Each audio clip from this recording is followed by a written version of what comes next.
Okay, so the first stage of the hat is the provisional cast on, and a provisional cast on is a cast on that is temporary, and the hallmark of it should be that it's really easy to remove. So what I have with me is waste yarn. This is a yarn that's going to be slightly heavier than the main color yarn that you're going to be knitting with. So this is a light worsted weight yarn, and this is a heavy worsted weight yarn. You'll need a crochet hook that is the same size as your needle or one size larger. I'm using a size 6 knitting needle and a size 7 crochet hook. First thing you will do is create your slip knot any way that you make your slip knot. That slip knot will go on your crochet hook. Your needle will be in your left hand, and then the needle will be, the yarn will be behind the needle, and the crochet hook will be in front of the needle. And what we're doing is we are crocheting around the needle. So you'll move your yarn to the back every time, crochet around the needle, move your yarn to the back, crochet around the needle, move your yarn to the back, grab your yarn and come around the needle, and again move your yarn to the back. And you will do this for the either 94 or 100 stitches, depending on the size that you are making. Okay, so once you have your total number of stitches that you need on the needle, you'll then just crochet a few, you want about like an inch, so maybe 4 or 5 little chains down the edge, and this simply gives you a place to later cut. You're going to then cut your yarn and pull it through. So you'll see that you have all of your stitches on the needle, and you have this little chain hanging down. This is where you start, so this will be the beginning of your next row. In the pattern, it calls for the very first row to just be knit, and that's because what you're doing is you're really launching your color on top of the provisional cast on. So you will just start knitting the way you would normally start knitting with any new color, and you'll knit all the way across the first row. Once you have the first row done, then you will notice that your pattern actually changes to rounds, because you will join the hat then to knit in the round. But the first one is just going to be flat, so don't worry about twisting or anything like that. You're just simply going to knit across it. Yes, I am a continental knitter, so if that looks weird to any of you, don't worry about it. So once you have finished knitting that entire row, now you're going to join to knit in the round. So you won't have turned your work at the end. You're going to have the working yarn will be in the needle that's on your right hand. So this is where you want to make sure you are not twisting your cast on. So just line up that little cast on edge all the way to the inside. And then you will place your marker. There we go. You will place your marker, and you'll begin to knit in the round. And then you'll be able to follow the rest of the pattern easily until you get to the hemmed edge.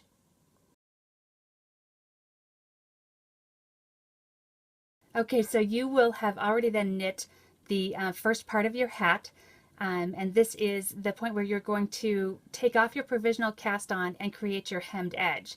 You'll notice that your contrast color Pearl Ridge creates a natural turning row, and this is what we're going to be doing, is essentially hemming this so that this is the very bottom of the hat. It's really cool. So take off your stitch marker for the moment so you don't lose it. Turn your work upside down to where you can see the bottom of the cast on edge. This is where you're going to take a smaller needle. I have a size 3 needle, and again I was knitting with a size 6, and you are going to pick up the front leg of each stitch. So kind of move the cast on up a little bit. You'll see that full loop right there. You're going to pick up the front leg of every single stitch, and you're just picking it up. You'll notice that my size 3 needle is not a 16 inch. I actually prefer to use a longer needle because it makes it easier to pick up these stitches, and I'm not worried about them dropping off the other end. If you are at all nervous about losing stitches on the things that you've already knitted, you might use a stopper on your working yarn. Anyway, you'll notice every once in a while that I'm pulling back out because I'm splitting that red yarn. Remember what I said at the very beginning, our whole goal is to have a really, really easy cast on that we can just pull off. So if you do find yourself splitting your provisional cast on yarn, going through it, just take that back out and re-enter that stitch. And you're going to do this until you have one leg of every single stitch picked up all the way across. And that's that first leg. Okay, so once you have picked up all of those, the first leg of each of those stitches, it will look something like this. And we're now going to hopefully just be able to unzip the provisional cast on. So find your crocheted edge, grab your scissors and just cut it. We're going to pull it apart. I probably could cut a little closer. Pull this little guy apart. And we're looking to pull it through. Anywhere that you split the yarn, like I did right there, and I'm sure you will, although you might be much better than I am, you're just going to have to make a couple little cuts here and there. And this was a little bit of a splitty yarn that I used, so I know I did it a few times. Just make sure you don't cut your working yarn like I was just about to. And we're just going to zip it off.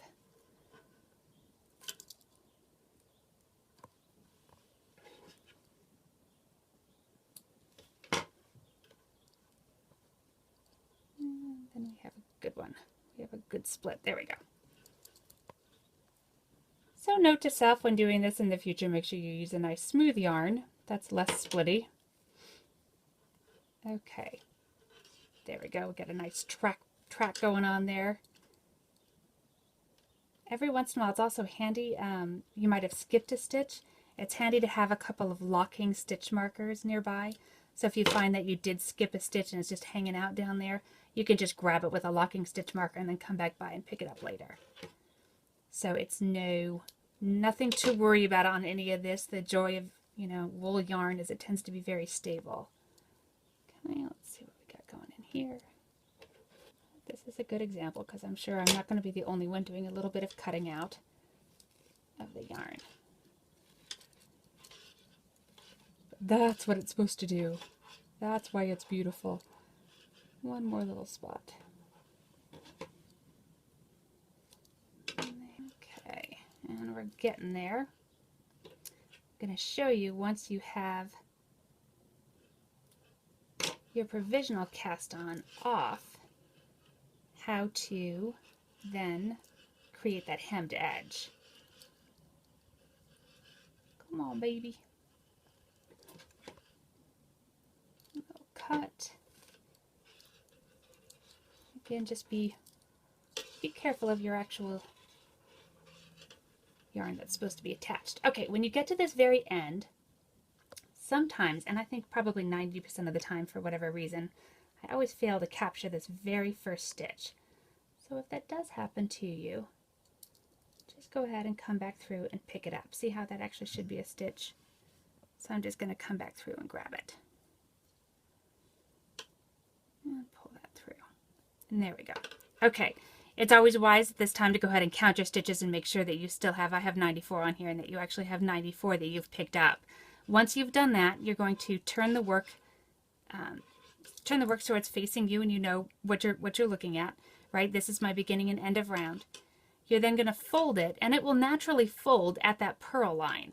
And you're going to tuck that extra long needle underneath.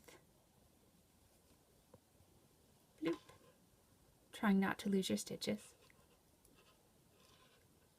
And bloop. And folding it. Okay, all that really matters is right up here at the very front, you have it folded. So make sure that the needle of the back yarn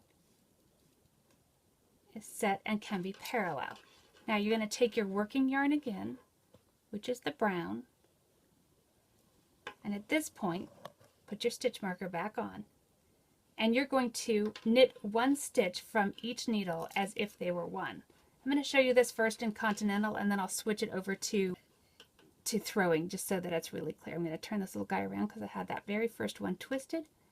So now we're ready to go into each of those stitches and straight through, just like they're one. This is similar to a 3-needle bind off, but you're not actually binding off. You're simply just knitting those 2 stitches together. Okay? For those of you that throw your yarn, it will look like this. This is not as easy for me, so it may look awkward, and you're going to come through each of those needles. enter the first stitch, the second stitch, come around, and come through both of them, and straight off. First stitch, second stitch, around, and through both. And already you can see the very cool edge that it's creating. Okay. All right. And that is a reversible edge, the same on either side, and hence it's called a hemmed edge. And you'll do that until you're done all the way around.